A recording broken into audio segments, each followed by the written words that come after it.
All right, we are still in Hamlin Plantation. We're going to a subsection, which is a neighborhood inside a neighborhood, more or less, called Waverly.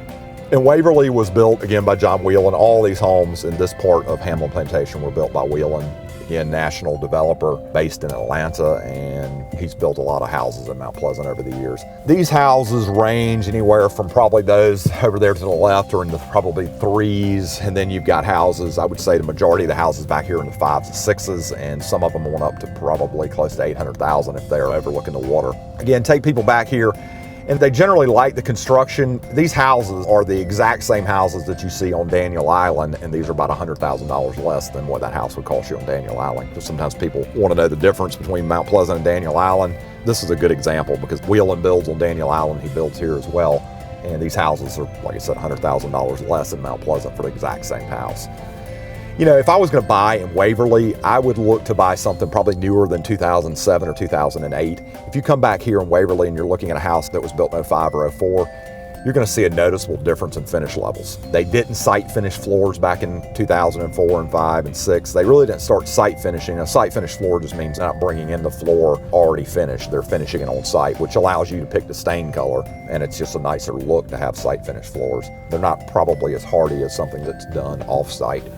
But the kitchens on these, you know, the floor plans are really open. This is, you know, when people ask me, we want an open concept floor plan, Wieland builds a lot of open concept floor plans, which basically means, you know, you've got the kitchen overlooking the great room. So there's a lot of flow between those two rooms in a house, which seems like a lot of what people want now. And houses back here, you know, range anywhere from probably 2,500 on up to almost 4,000 square feet. There are some townhomes back here, and we'll ride by them here in a second, but you can kind of get a look of these single-family homes and screen porches off the backs.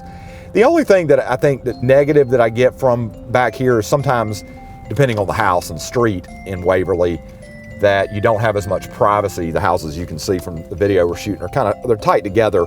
A lot of these houses have good backyards where you do have privacy, and they planted enough trees and bushes when they built these that you go in the backyard, you're not right on top of your neighbors like you kind of see you are from the street. All right, you can see over here we're still in Waverly. These are townhomes, and they're, you know, connected houses. These do have master downs, so if you're looking for something in Hamlin that has a master down, they built most every one of these over here, and these are in the probably 375 to 450 at shooting in this video, and they're about 2,700 square feet. They've got nice open concepts. Every time I show these, people really like these. If they're in the market for a townhome, they like these because of just the floor plans.